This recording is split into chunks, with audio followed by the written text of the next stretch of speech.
some bald person called Peter who was angry about everyone else having hair, so he bred bald cats to satisfy his own needs, and no, he wasn't the only bald person. We all know about dog breeds, right? Different kinds of dogs bred for different purposes that look different or have different names.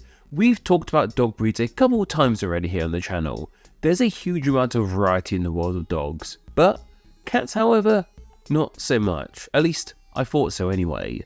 Of course you get cats of different colours and sizes and styles, but I just thought a cat was a cat really. Well, it turns out I am completely wrong. Cat breeds are totally a thing. Unlike with dogs, cats are bred for different purposes, though normally just to look fun and be companions really. Though some cats are actually bred to work, mainly working in pest control. Most noticeably here in the UK, we have Larry, who is the chief mouser of 10 Downing Street. Not only are cat breeds totally a thing, but those breeds have names too. A lot of the times, however, those breed names aren't the most unique. Most cat breed names either relate to where the breed is from or what they look like physically. The best example of that is with a breed like the American Shorthair. This breed is unsurprisingly from the States and has short hair. Who would have thought, right? Thankfully, however, not all breed names are this to the point. There are some really fun and odd cat breed names out there. So if, like me, you were oblivious to the world of cat breeds, let's look into some of them and find out where their names came from. First off, we have the ragdoll breed of cat. These guys are super fluffy with big luxurious looking coats of fur. They are also a fairly recent creation too, with the breed dating back to just the 1960s, being originally bred by a lady named Anne Baker. She wished to produce a litter from her cat and turned him into a whole new breed. This is because she noticed that her cat, the OG ragdoll cat, was exceptionally docile. This trait was passed on to her litter, and before you know it, the ragdoll breed was born. It's due to this docile quality as to why the breed has this name of ragdoll. Ragdoll is a term we use all the time to describe something or someone that is extremely floppy like a ragdoll. We hear it a lot in like fighting where like you move someone around like a ragdoll, or someone is just like flopping about like a ragdoll. And in like video game physics, you have ragdoll physics as well. And unsurprisingly, these cats are super floppy too, because of that docile nature. Most sources say that when you pick up a ragdoll cat, they just go all like limp, kind of like that, you know, like an actual ragdoll.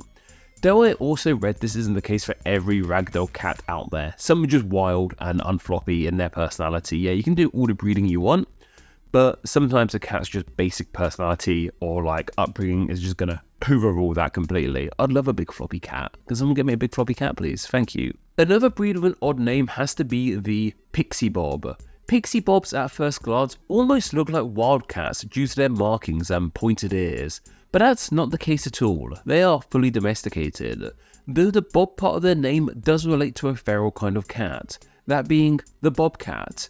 It was believed that Pixie Bobs did actually have bobcat genetics in them, but that doesn't actually seem to be the case at all. But they have Bob in their name for the exact same reason bobcats do. It's because they have small, bobbed tails. Bob is this term we use for things that are short and little, like how we have a bob haircut, or how when a rubber duck goes up and down slowly and gently underwater, we call it bobbing.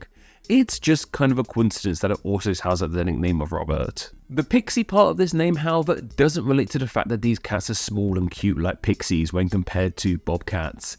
It simply comes from the fact that one of the first Pixie Bobs to be bred was given the first name of Pixie, and that name got attached to the entire breed.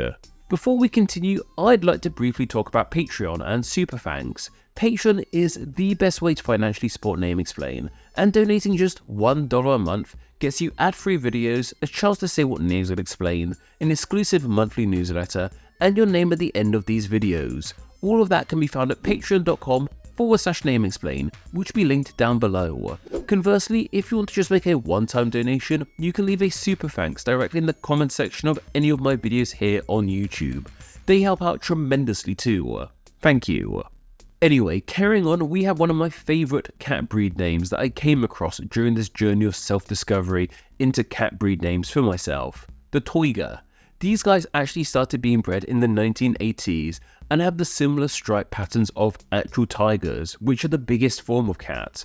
While a pet tiger would be great, I suppose, they really don't make ideal pets. So this breed was meant to imitate having a pet tiger, but in a much smaller package, almost like having a toy tiger.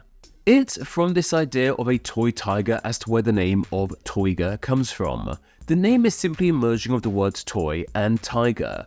And while I said this toy comes from the fact that these cats are small like toys, it could just relate to the fact that toy is a word used often in the pet breeding world to refer to smaller versions of another breed, like the toy poodle example.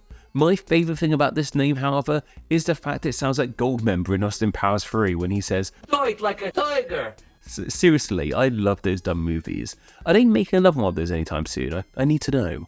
Peterbald sounds like the kind of name you would give your annoying bald neighbour who is called Peter. Apologies to any bald Peters watching this video. I'm sure you're lovely. Sorry for making that joke. But this of course is in fact another cat breed. And these cats are pretty unique looking to say the least. They have little to no fur and these long ears and long faces. They look kind of sinister, but I don't know, I kind of think they're pretty cute in a weird way. The reason I mentioned Peterbald is because while that name seems odd at first glance, it actually falls into the category of pretty obvious name, like the American Shorthair. Both parts of this name relate to where it is from and what it looks like. The bald part is because these cats are pretty bald, though not always entirely bald. And the Peter part relates to where they were bred, that being St. Petersburg in Russia. They weren't bred by someone named Peter, which you may have originally thought, I mean, I did anyway, some bald person called Peter who was angry about everyone else having hair, so he bred bald cats to satisfy his own needs, and no, he wasn't the only bald person. That's a weird tangent. Once again, sorry to any bald Peters watching this, I'm being really mean to you right now, but we're cool. Cool? Yeah, cool. And I finally have to talk about the Sphynx breed of cat. These are the typically hairless cats, which once again I find really sweet. Why am I so into bald cats? I think they remind me of Mr. Bigglesworth from Austin Powers. Again, another Austin Powers reference. Like, I didn't expect to make 2 Austin Powers references when I made this video, but here we are. There's lots of cats in that film, or cat-related stuff evidently. But despite their name, these cats are not from ancient Egypt, but were instead bred in Canada in the 1960s. They were, however, named after the Sphynx of ancient Egypt due to somewhat resembling the mythological creature / famous landmark. Though there is one slight difference between the Sphynx cat and Sphynx creature. The cat breed has a Y in its name instead of an I. Suffice to say, this discovery of cats not only having breeds, but those breeds having names has been quite amazing for me. Let me know about any other interesting cat breed names I might have missed out on. Also, please suggest a topic down below we could cover in next Monday's Name Explain video. It could be about literally anything, and the topic can be as niche or broad as you like. I will then choose 3 of those topics and place them in a poll exclusively for my patrons to vote on. Then the winner from that poll will be the topic covered in next Monday's Name Explain video. But for the record, due to some time management and not being here all this week, I actually picked a runner-up from last week's poll. Hope you cool with that. Cool. But anyway, you can vote in those polls, as well as enjoy many other great benefits by visiting patreon.com/nameexplain, which will be linked down below, and by donating just $1 a month. Thank you. Anyway, that's more than enough for myself. But don't forget to go follow me on Instagram where I'm NameExplainYT. And don't forget to join the Facebook page, Friends of Name Explain, where you can chat with myself and many other name nerds. Okay all, take care. How are we looking? Clear, straight, eyes in line. Let's talk about cats. Yeah, cats. Weird, eh? We call it gently bobbling. Bobbling? Bobbing. Blur. Say that again. Bob. Got that. Carrying on, we have one of my favourite While I said this toy comes from the fact these cats are like small... That's bad. Bald neighbour who is called Poiter. Poiter? I'm still in toygor mode. Please suggest a topic down below where we could cover... That was bad. Did a lot of that just then. Weird.